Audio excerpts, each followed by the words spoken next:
evacuate ha. Kaya ang history sini amo ni siyang ginhimo nga evacuation center during pa sa Japanese War. Since World War II gingamit di siya nga talaguan sa mga locals. Kagasta sa subong ginahimo man ni siya gyapon nga evacuation center kay sometimes ang bagyo nga Yolanda may 8 ka pamilya nga nagstay din. Minsundan pa sa Bagyo Ruby naghimo nga 21 family ang ari diri. And then aside nga dati siya nga evacuation center ang grave niya ni isa man siya dati nga graveyard. Ay, Hindi ako na magsunod daw. So dati siya nga dati lulugan, na ha? Siyempre Dati susunod damo sa tuloan niya nag-scatter ganda. Pero Wala sa na, subong wala na sobrang daw ano. masyado may makita. Pero dire sa entrance may remains pa sa human skeletal. Di so kung gusto niyo makita may hari siya. Hindi lang ko. Ay. Okay, diyan kita. So, ano naman ta susunod, sunod? ha? Before ta magsulod, i-ano ko sa inyo ang bawal gag. Ang mga buhi lang nga ba to? Hindi na siya pwede iyatan. Wala yung matang. Hindi na ito Pwede ka mo katandog. Basta ang gag-glitters hindi lang pwede. And then, kung may mga gustuhan ka mo sa sulod, hindi nyo pagwaon ha. Only pictures ang ipwede nyo nga ipagwadi. Klaro? Yes. Tapos, hindi magdahon. Kamugin ka. Hindi ka mo ka-istorya, pero hindi magsinggit. Okay? Kaya aside sa ato nga, kita dire, may lain nga nag-start dire yan. Yung basic mag-start doon.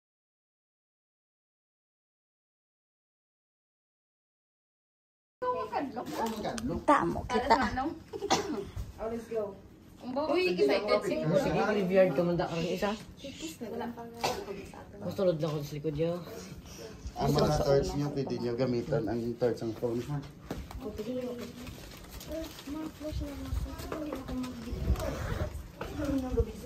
Cute. Flashlight mo. Wala pa no. May headlang ko nagsunod di akong bata ba? Quinol ba ang kita na? Ito di ka picture.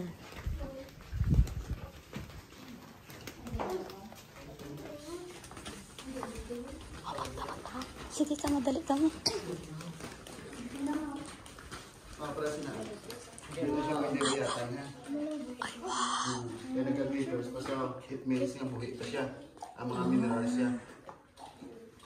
Wala ka mami. Amazing. Pero pwede siya mapicture. Parang mga tulad yung tao. Tiin. Harap na. Nakita ba guys?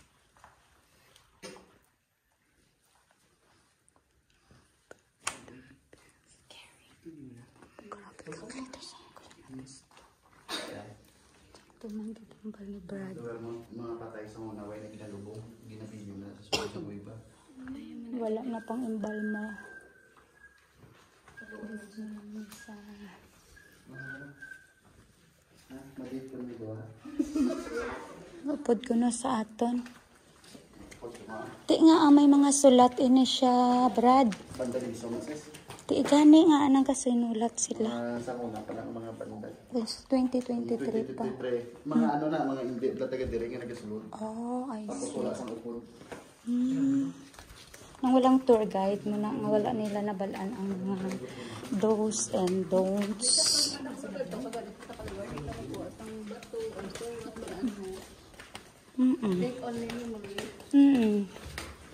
Ang kakila.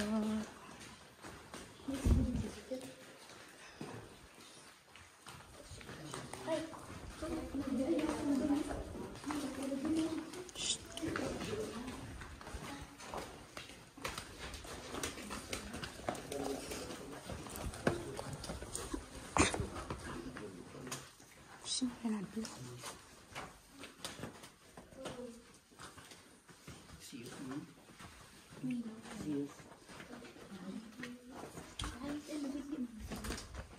Ay.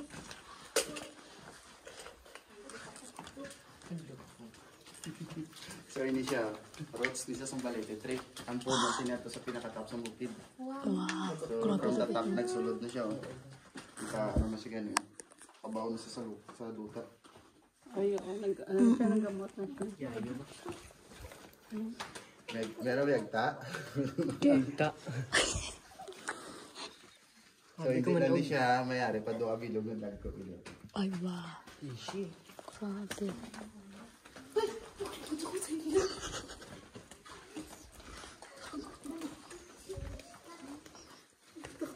Siyang pinakadako nga kung dyan sa Balipit. Grabe, nag-ano kit saya, no? Alin sa babaw, bato na gani, no? Nagdulot kit saya. Sa limestone sis, no? Grabe, Kamo no? na siya katibay ang root sa Balipit. Oh. Grabe, nag-ano kit saya bala. Lusot, gadi, ah. So, ari siya ang pinakanaming nga formation sa stalagmite. Ginatawag ni siya nga cauliflower namon. Kaya ang iyang rock formation daw cauliflower siya. So, kung gusto niyo magpa-picture, diri lang ta sa tubang ha, hindi ta magsaka. Hindi ka. Hindi man ko. So, ari dire mo lang na makita sa caves ang Isla Gigantes. Ang paka nga na, amo na sa ka-endangered. Oh my God. Amo na ginatawag nga Gigantes cave frog. Tagabantay ni saya guro, ya, diri, ya. Bantay.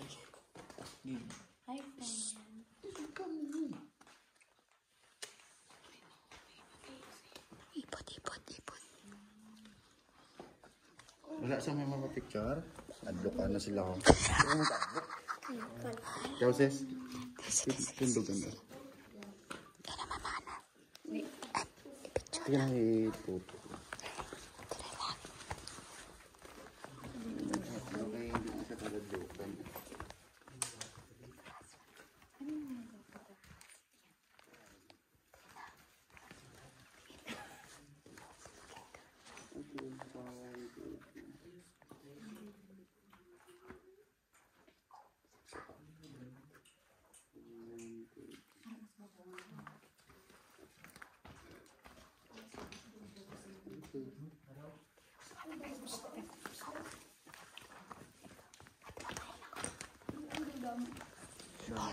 Padakpan nyo ay batoon.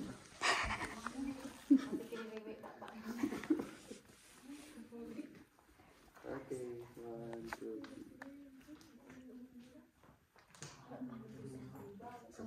Ganun isa.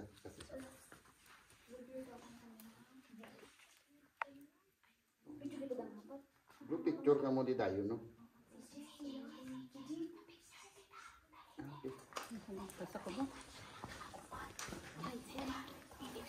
Oo, atong isa mo lang. Ara balang kulba na daw balas. Mga daw. Sorry, tita. Excuse me.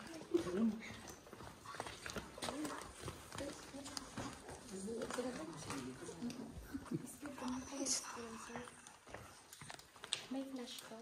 Oo, kapalo na si tito niya. 1, 2, 3.